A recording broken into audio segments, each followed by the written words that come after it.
Good afternoon students. सो आज हम लोग पढ़ेंगे geography lesson number 1 local time and standard time of standard 8 lesson number 1। So let's begin. Local time and standard time. सबसे पहले तो local time और standard time क्या होता है? Time at a particular region defined as noon. अब local time एक particular region का टाइम होता है या पर्टिकुलर जोन का टाइम जोन होता है जो एक लोकली वहां पर उस टाइमिंग से काउंट किया जाता है। सो लोकल टाइम किस बेसिस पे डिपेंड होता है? वो नून टाइम के हिसाब से हम लोग लोकल टाइम डिसाइड करते हैं। Then second standard time, a uniform time for a place at approximately the same longitude। अब जो सारी एक ही लॉन्गिट्यूड पे कंट्रीज है या अलग अलग रीजन्स है, जो भी एक ही लॉन्गिट्यूड पे आता है वो सारों को एक स्टैंडर्ड टाइम, एक कॉमन टाइम हम लोग इसको मेजर करते हैं, जिसे हम लोग क्या कहते हैं? Standard time. So let's start. Geographical explanation. We get up early in the morning, brush our teeth and take a bath. Then we have a breakfast and go to school. We study in our classroom. We return home. We go to the playground for playing in the evening. We have dinner, brush our teeth and go to sleep. We keep doing similar activities throughout the day. Considering our daily routine, we need to decide the time for all our activities. अब हम लोग सुबह उठते हैं, brush करते हैं, नहाते हैं, फिर स्कूल जाते हैं, रेडी होकर स्कूल जाते हैं, पढ़ते हैं, आते हैं स्कूल से, शाम में खेलने जाते हैं और फिर वापस हम लोग घर आकर ब्रश करके डिनर करके सो जाते हैं। सो स्टूडेंट्स, हमारा जो भी शेड्यूल रहता है सबका थोड़ा बहुत डिफरेंट हो जाता है। सब अपने अपने टाइमिंग के हिसाब से डिसाइड करते हैं। मैं सुबह ये काम इतने बजे उठूंगा, इतने बजे यहाँ जाऊंगा, फिर स्कूल के लिए रेडी होऊंगा। ऐसे ही हम लोग हमारा शेड्यूल डिसाइड करते हैं और इसे हम लोग हमारा डेली रूटीन बोलते हैं। और सारी चीजें हम लोग एक टाइम के हिसाब से हमारी सारी एक्टिविटीज कर लेते हैं। So in olden days people used to take the help of various tools and also depend on various natural events for the measurement of time. On the basis of observation and experience, they divide the day into the following part: from sunrise to sunset, daytime, and from sunset to the next sunrise, night time. So students, पुराने जमाने में क्या होता था? पुराने जमाने घड़ी नहीं होती थी, मोबाइल फोन्स नहीं होते थे। So वो लोग टाइम कैसे मेजर करते थे? वो लोग अपनी सारी एक्टिविटीज के बेसिस पे टाइम मेजर करते थे। जैसे हम लोग कंसीडर करते थे सनराइज टू सनसेट जो होगा वो हमारा डे टाइम होगा और अकॉर्डिंगली वो लोग की एक्टिविटीज इसमें डिवाइड करते थे। जैसे हम लोग सुबह ये उठेंगे और ये काम करेंगे, कोई भी उन लोग की एक्टिविटी, वो एक्टिविटी का दूसरी एक्टिविटी, और डे टाइम में हमारी इतनी एक्टिविटीज हो जाएगी। और फिर जो टाइम होगा सन सेट से लेके नेक्स्ट सनराइज तक उन लोगों को वो लोग क्या कंसिडर करते थे? Night time. सो इस बेसिस पे वो लोग क्या डिसाइड करते थे? व्हाट डे टाइम और night time. A whole day meant the duration from one sunrise to the next. Earlier, natural event and instrument like Ghati ka patra, a bowl with a minute hole at its base which would float in a large water-filled vessel, sand timer, etc. were used to tell time. So secondly, वो लोग ये इस basis पे तो time पूरा दिन लगा कैसा जाता था? एक सनराइज से लेके एक सनसेट तक डे टाइम, वो सनसेट से लेके नेक्स्ट सनराइज तक नाइट टाइम। ऐसे उन लोगों का पूरा डे टाइम, पूरा डे हो जाता था। उसके बाद वो लोग टाइम मेजर करने के लिए कुछ इंस्ट्रूमेंट्स भी यूज करते थे, नोन एज घाटी का पत्र और सैंड टाइमर। सैंड टाइमर अभी हम लोग जिसको आर ग्लास कहते हैं। सो एक्सेट्रा वेर यूज, अलग अलग लोग इंस्ट्रूमेंट यूज करते थे टाइम मेजर करने के लिए। The Earth takes 24 hours, that is 1 day to complete one rotation. As everyone knows, हम लोग का अर्थ को कितना टाइम लगता है वन रोटेशन के लिए? 24 आवर्स। That is 1 day. हम लोग का 24 आवर्स का 1 डे होता है, यानी 1 डे में अर्थ कितना रोटेशन करता है? 1 rotation. We consider the direction where the sun rises to be the east, thus the earth rotates from west to east. तो हमारा अर्थ कैसे रोटेट करता है? West to east. As a result, we experience sunrise, noon, sunset and midnight. उसकी वजह से हम लोग क्या एक्सपीरियंस करते हैं? जैसे जैसे रोटेशन होता है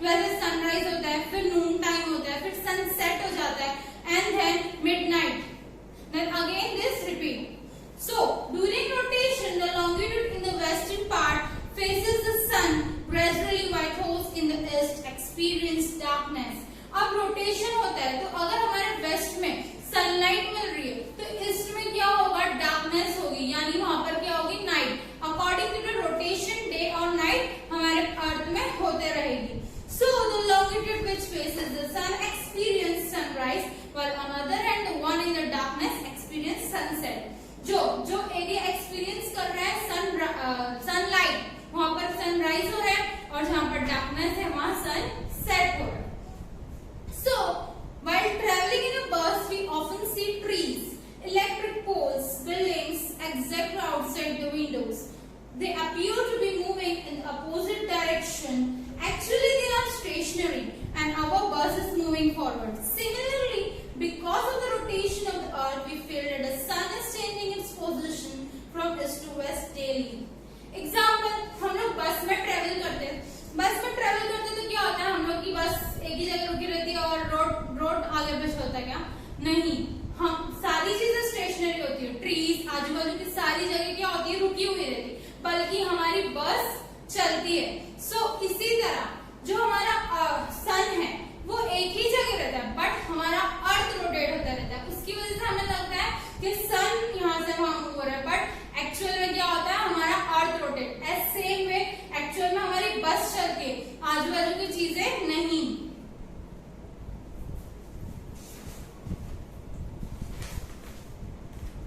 Now you will have realized by observation that the shadow in the early morning and evening were the longest, while those at the noon were the shortest. हम सबने कभी ना कभी एक्सपीरियंस किए होंगे, रियलाइज किए होंगे that जो शेडो होती है हमारी वो मॉर्निंग के टाइम और इवनिंग के टाइम बहुत लंबी नजर आती है, बट वही शेडो आफ्टरनून के टाइम क्या होती है, बहुत शॉर्ट नजर आती है. So because of the change in the apparent location of the sun in the sky, the length and the direction of the shadow of the pole kept changing. अब क्यों ऐसा होता है, जैसे जैसे सन का डायरेक्शन चेंज होता है वैसे वैसे हमारी शेडो में भी चेंजेस आते हैं. This is because the specific part of the earth faces the sun during rotation and moves forward.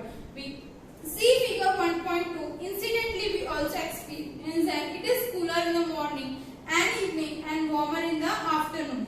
अब मॉर्निंग और इवनिंग में हम लोगों को ठंड रहता है क्लाइमेट में, एज कम्पेयर टू आफ्टरनून में धूप रहती है, इससे हमें गर्म भी होता है. तो ये सब किस पे डिपेंड है, अर्थ के रोटेशन पे. As soon as the sun starts moving up in the sky after sunrise, the length of our shadow reduces. अब जैसे जैसे सन क्या होता है,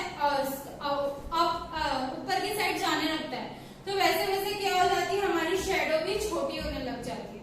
normally the length of the shadow is shortest at the noon. इसलिए noon की side में जब हमारा सन रहता है हमारी शेडो छोटी नजर आती है. जैसे कि सनराइज के टाइम पे, मॉर्निंग के टाइम पे भी हमारी शेडो क्या रहती है, लॉन्गर, और नून के टाइम पे शॉर्टर, देन इवनिंग के टाइम पे फिर से हमारी शेडो क्या रहती है, longer. As the sun moves toward the horizon in the afternoon, the length of our shadow increases again by the evening. जैसे जैसे सन कहाँ towards horizon की तरफ जाता है, वहां पर क्या फिर से क्या हो जाती है, हमारी शेडो लॉन्गर हो जाती है. The noon time is the same at the given longitude across the earth, that is from the north pole to the south pole. North pole से लेकर साउथ पोल तक नून टाइम सबका सेम रहता है.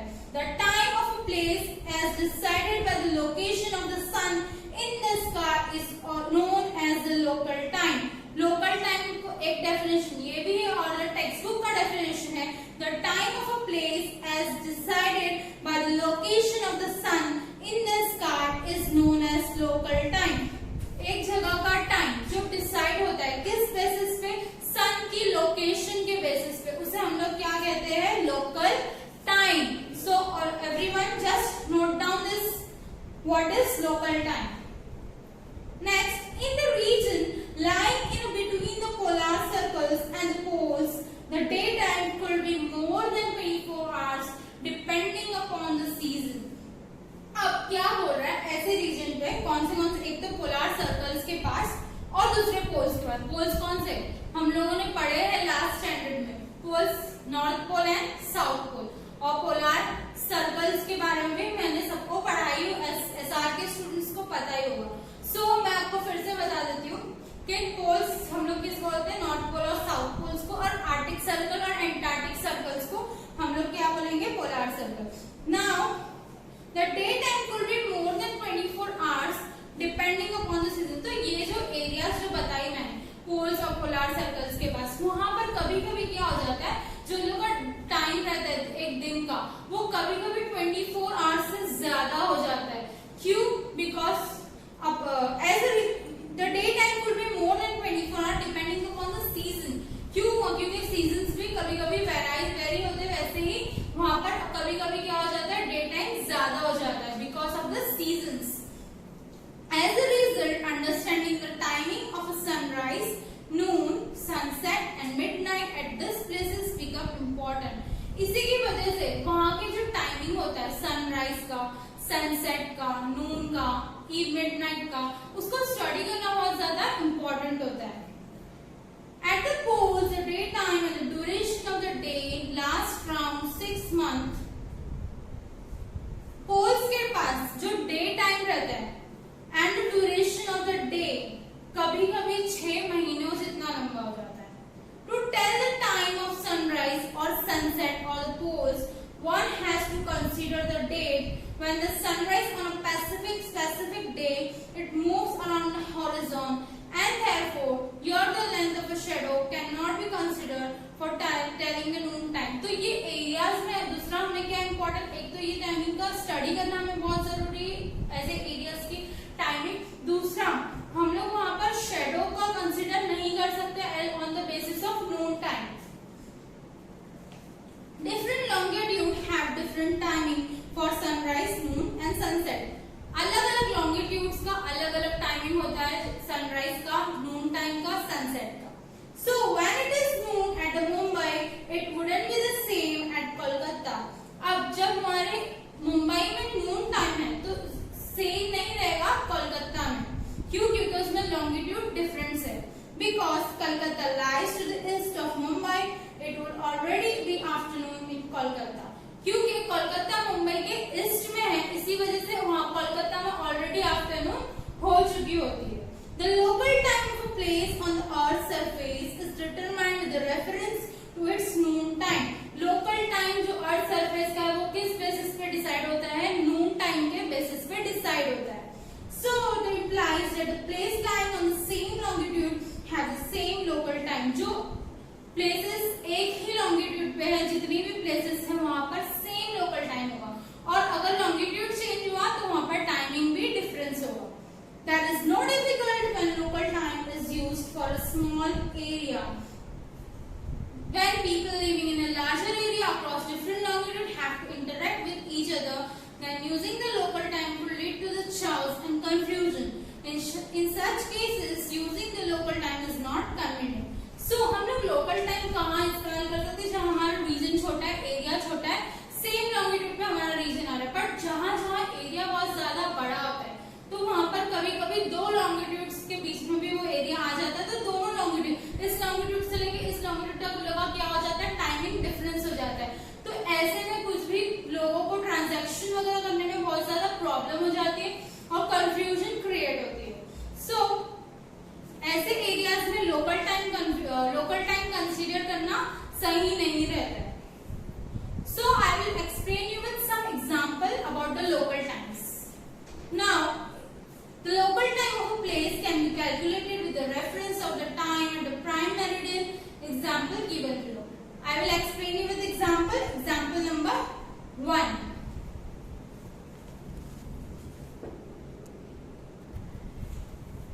Now, example number 1.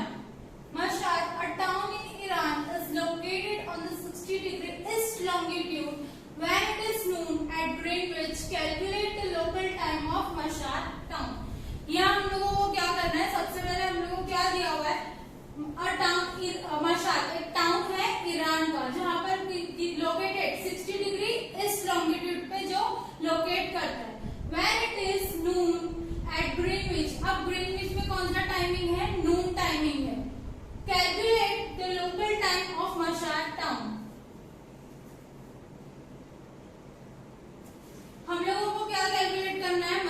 था उनका timing. सो जब भी हम लोगों को 60 डिग्री ईस्ट बोला रहेगा तो जो भी टाइमिंग ग्रीनविच का रहेगा उसमें हम लोग जो भी हमारा आंसर रहेगा वो ऐड करेंगे। बट अगर यहाँ पर हम लोगों को वेस्ट में कोई लॉन्गिट्यूड पे कैलकुलेट करना होता तो हम लोग क्या करते, जो भी हमारा आंसर आता उसमें से हम लोग माइनस कर देते नून टाइमिंग में से, मतलब 12 में से हम लोग अभी यहाँ पर ईस्ट है तो हमारा जो भी आंसर रहेगा हम लोग उसमें ऐड करेंगे। बट अगर हमारा वेस्ट होता तो हम लोग क्या करते हैं, सबट्रैक्ट। सो सबसे पहले तो हम लोग स्टेटमेंट लिखेंगे, as we move toward the east of the prime meridian, the local time increases by 4 minutes for every longitude। तो हमारा सबसे पहले स्टेटमेंट क्या रहेगा, जैसे जैसे हम लोग ईस्ट की तरफ बढ़ते जाएंगे, जैसे जितने भी लॉन्गिट्यूड पास होते जाएंगे, हर एक लॉन्गिट्यूड पे कितना मिनट एक्स्ट्रा जाएगा, 4 मिनट्स एक्स्ट्रा बढ़ते जाएगा। हर लॉन्गिट्यूड पे 4 मिनट इंक्रीज होते जाएगा। सो अगर एक लॉन्गिट्यूड पे हमारा कितना मिनट इंक्रीज हो रहा है, 4 मिनट्स, तो यहाँ पर हमारे पास कितने लॉन्गिट्यूड है, 60 डिग्री, यानी 60 लॉन्गिट्यूड हम लोग को पास करना है, यानी हर एक पे 4 लॉन्गिट्यूड बढ़ता जाएगा। सो सबसे पहले तो डिफरेंस कैलकुलेट करने के लिए हम लोग 60 इंटू 4 कर देंगे तो हम लोग को मिलेगा 240 मिनट्स, यानी एक पे कितना मिनट जा रहा है, 4 मिनट, तो 60 में कितना मिनट जाएगा, 240 मिनट्स आगे बढ़ जाएंगे हम लोग। सो अब इसको हम लोग मिनट्स में कैलकुलेट नहीं करने वाले, हम लोग इसको आवर्स में करेंगे।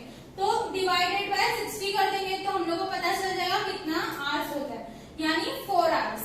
सो अभी मैंने क्या बोली थी, ईस्ट रहेगा तो हम लोग क्या करेंगे, 12 में उतना ऐड कर देंगे, और अगर वेस्ट रहता तो क्या करते, सबट्रैक्ट। यहाँ पर ईस्ट है तो हम लोग 12 में 4 आवर्स को ऐड कर देंगे तो कितना हो जाएगा, दोपहर के 4 बज जाएंगे। So this implies that the time at Mashhad will be 4 PM। तो मशहद में कितना बजेगा, 4 बजेंगे in the evening. Now second example.